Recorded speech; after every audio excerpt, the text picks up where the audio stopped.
Hello student, welcome to ABT classes. ABT classes में आप सभी का स्वागत है। आज हम लोग यहाँ पर एमसीक्यू देखेंगे डेवलपमेंट चैप्टर का। ठीक है, यहाँ पर 20 एमसीक्यू होगा। डेवलप 20 से ज़्यादा ही हो सकता है। ठीक है ना। तो चैप्टर डेवलपमेंट है और चैप्टर 1 इकोनॉमिक्स का। ठीक है, तो स्टार्ट करते हैं बिना समय को गंवाए, क्योंकि ये बहुत ही महत्वपूर्ण क्वेश्चन है आपके एग्जाम में जो अभी टेस्ट होने वाले हैं या फिर फाइनल एग्जाम में, एनुअल एग्जाम में ये क्वेश्चन आ सकता है। ठीक है ना, क्योंकि ये सारे क्वेश्चन आप लोग कभी मिलाना, आप बैठ करके आराम से पीवाईक्यू जो भी आपके प्रीवियस ईयर क्वेश्चन हुए हैं, है ना, एग्जाम हुए हैं, बहुत से क्वेश्चन इसमें मिलेंगे आपको। तो बहुत ही इंपॉर्टेंट ये, है ना, एमसीक्यू है। ओके, फर्स्ट क्वेश्चन है, कंट्रीज विद पर कैपिटा इनकम आर एस 37,000 और लेस आर कॉल्ड। ऐसी कंट्री जहाँ पर 37,000, है ना, 37,000 या फिर उससे कम की इनकम होती है, उसे क्या कहते हैं? ऐसी कंट्री को क्या कहते हैं? रिच कंट्री, पुअर कंट्री, लो इनकम कंट्री या फिर नॉन ऑफ द अबव? क्या कहते हैं ऐसी कंट्री को?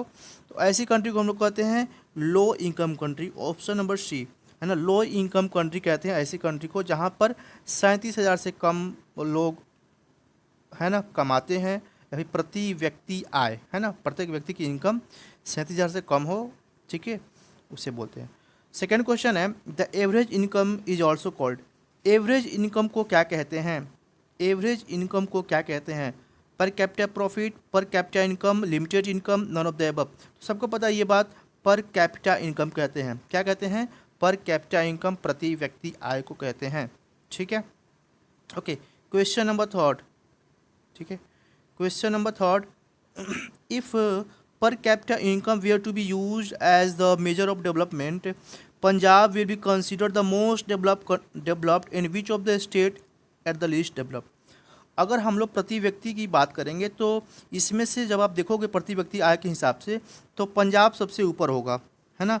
और कौन सा स्टेट सबसे नीचे होगा? प्रति व्यक्ति आय के हिसाब से सबसे कम इनकम वाला राज्य कौन सा होगा? ठीक है, तो वेस्ट बंगाल, हिमाचल प्रदेश, हरियाणा या फिर बिहार? जी, बिहार बहुत ही नीचे होगा। आप लोग पढ़े हुए एनसीईआरटी बुक में इसके बारे में लिखा भी है। ठीक है, ऑप्शन नंबर डी। ठीक है, Bihar.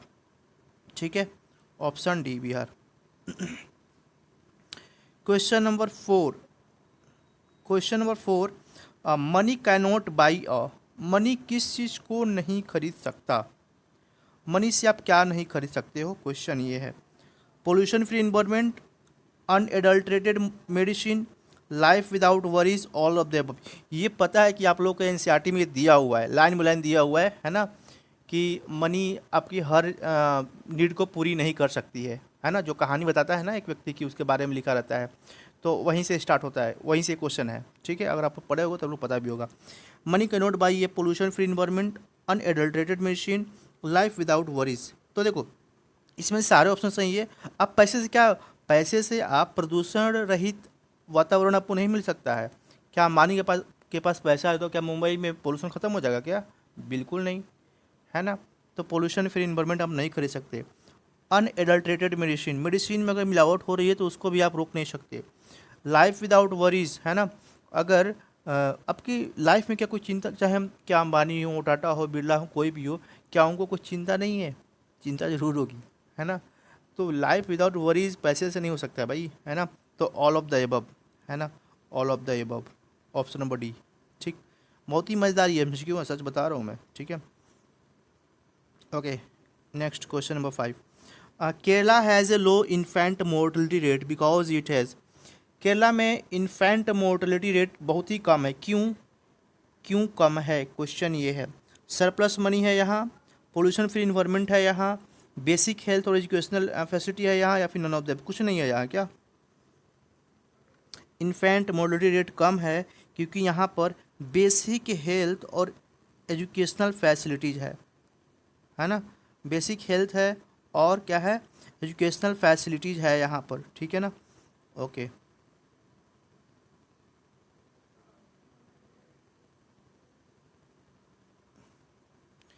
Literacy rate for rural women population in UP. UP में लिटरेसी रेट जो रूरल वोमेन की है वो कितनी है? तो ये है 19%। कितनी है? 19% है। ये बहुत इंपॉर्टेंट नहीं है, लेकिन आप लोग एक बार याद कर सकते हो। ठीक है, जो क्वेश्चन इंपॉर्टेंट होगा मैं उसको थोड़ा सा मार्क कर दूंगा। ठीक है, ताकि आप लोग एक बार ध्यान दो। The percentage of rural children age 10 to 14 attending school in UP is.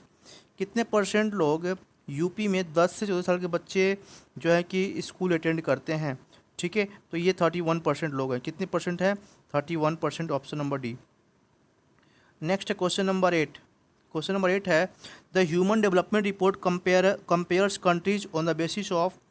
जो ह्यूमन डेवलपमेंट इंडेक्स होता है, रिपोर्ट होता है, वो किस किस बेस पर वो बनता है?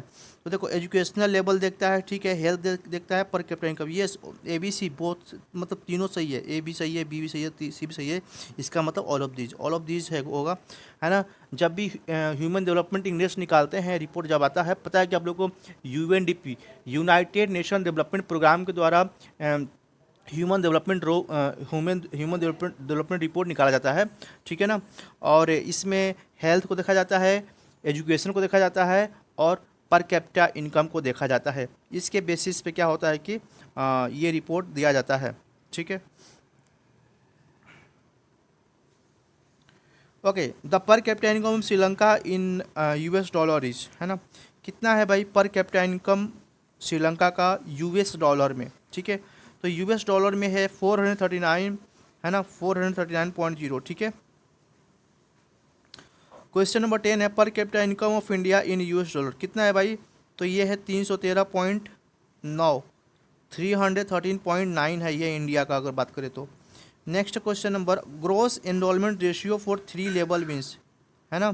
Gross enrolment ratio for 3 level means, enrolment ratio primary school, middle school and higher education, middle school, secondary school and college, primary school, secondary school and higher education, है ना। तो इसमें से कौन सा होगा भाई? Gross enrolment ratio for 3 level. तो क्या होगा ये? C ऑप्शन नंबर होगा। प्राइमरी स्कूल देखते हैं, सेकेंडरी स्कूल देखते हैं, और हायर एजुकेशन देखते हैं, ठीक है। तो ऑप्शन नंबर C के साथ जाना है। क्वेश्चन नंबर 12, पर capita income of for all country is calculated on, है ना। पर कैपिटा इनकम हम किस बेसिस पर कैलकुलेट करते हैं? Per capita income for all country is calculated in dollars, rupees, shilling या फिर पाउंड। तो ये डॉलर के हिसाब से चलता है, ठीक है ना। ऑप्शन नंबर डी, ठीक है, डॉलर। नेक्स्ट है question number 13, life expectancy at birth denote, है ना। तो लाइफ एक्सपेक्टेंसी क्या इसमें डिनोट करता है? Average expected length of the life person at the time of birth, average expected length of the life person at the time of the death, average expected life of the child at the time of the birth, है ना। तो ये कौन सा होगा भाई? Life expectancy. तो ये time of death, option number B, ठीक है ना। डेथ के हिसाब से चलते हैं हम लोग, सॉरी, इसमें ऑप्शन नंबर ए होगा, ठीक है ना। Average expected length of a person at a time of birth, ठीक है ना, जन्म के हिसाब से चलता है, ठीक है ना। ऑप्शन नंबर ए होगा, ठीक है। क्वेश्चन नंबर 14 देखो, HDI, है ना। HDI का फुल फॉर्म क्या होगा? तो सबको पता है HDI का फुल फॉर्म क्या होता है? ह्यूमन डेवलपमेंट इंडेक्स होता है ना, अभी मैंने बताया ऊपर, ठीक है ना, human development index. Okay, next है क्वेश्चन नंबर 15, कह रहा है कि Nepal has the per capita income of India yet is not far behind India in किस। तो literacy rate, gross enrolment ratio, life expectancy, literacy. आप लोगों ने पढ़ा होगा, चार्ट एक दिया हुआ है, उसमें दिखाया गया कि नेपाल का जो है ना जीने वाला जो है, जो लाइफ एक्सपेक्टेंसी वो ज़्यादा है ना, ज़्यादा लोग जीते हैं। तो लाइफ एक्सपेक्टेंसी एंड, ठीक है ना, option number C literacy level वो वहाँ पे दिखाया गया है। डेवलपमेंट इन्वॉल्व्स, है ना। डेवलपमेंट क्या इन्वॉल्व करता है? The way in which we can work toward achieving our goals, achieving the goal without doing work, participating of the people. तो क्या होता है डेवलपमेंट इन्वॉल्व्स? क्या होता है?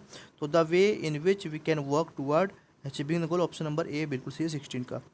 17 का देखो भाई, the development goal of landless rural labours are.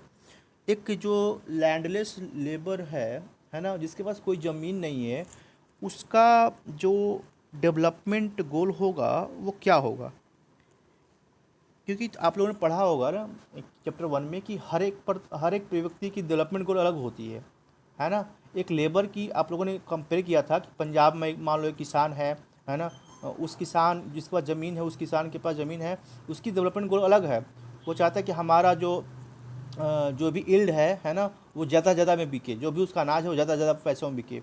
लेकिन जो वहाँ का मजदूर है वो क्या चाहता है कि उसको डेली इनकम ज़्यादा से ज़्यादा मिले। आप लोग पढ़े हो ना ये वाला पॉइंट, है ना। तो वहीं से ये क्वेश्चन निकला है कि development goal of landless rural because are assured high family income through the higher support price for their crops, है ना। लेबर की बात करें, to settle their children abroad, more days of work and better, ये option number C है ना। वो क्या चाहता है कि उसको ज़्यादा काम मिले और ज़्यादा पैसे मिले, है ना। ऑप्शन नंबर सी, आप लोगों ने पढ़ा होगा उसको, ठीक है, मैंने पढ़ाया है इसलिए मैं इस चीज़ को बता रहा हूँ, ठीक है। The development goal of prosperous farmers from Punjab are, एक परस्परस कोई संपन्न किसान है ना, कहाँ पे, पंजाब में, उसका डेवलपमेंट गोल अभी, अच्छा देखो मैंने अभी ही उसके बारे में अभी बता रहा था, अभी क्वेश्चन आ भी गया, है ना। तो चलो ठीक है, आ गया, तो अब इसको जवाब दे दो भाई, क्या चाहेगा वो। तो वो चाहेगा assured high family income through higher support price for their crops, है ना। तो वो क्या चाहेगा कि बेटर मार्केट प्राइस चाहेगा, more work better wages. Okay, option number कौन सा होगा बताओ सब इसमें, अभी मैंने बताया उसका आंसर, ठीक है। तो वो चाहेगा कि उसका सामान ज़्यादा पैसे में बिके ना, तो हाई प्राइस में बिके, तो ऑप्शन नंबर ए, ठीक है। 18 का है। 19 चलते हैं, 19, एक minute. Expectation of a girls are, expectation of girls are education as her brother, twice as her brother, as much as freedom and opportunity as her brother। वो चाहती है कि उसके भाई के जैसे उसको अपॉर्चुनिटी मिले, ये तो चाहती हैं लड़कियां, है ना, जितना भाई को मिल रहा है उतना हमको भी मिले, है कि नहीं। ऑप्शन नंबर सी, बताओ भाई जो लोग वीडियो देख रही हो लड़की लोग, क्या ऐसा चाहती हो कि नहीं चाहती हो, है ना। To get more electricity industrialist में वांट, क्या चाहते हैं इंडस्ट्रियलिस्ट, ज़्यादा इलेक्ट्रिसिटी पाने के लिए इंडस्ट्रियलिस्ट, है ना, क्या चाहते हैं, more money, more factors, more dams, all of the above, है ना। तो क्या चाहिए सब, क्या चाहिए भाई, मोर डैम, है ना। ज़्यादा डैम रहेगा तो ज़्यादा बनेगा, ठीक है। तो मेरे पास एमसीक्यू तो अभी ढेर सारा है, बट 20 एमसीक्यू पर हम लोग इसको आज का वीडियो ख़त्म करते हैं। मिलते हैं अगले वीडियो में। थैंक्स फॉर लिसनिंग, जय Hind, and please do subscribe.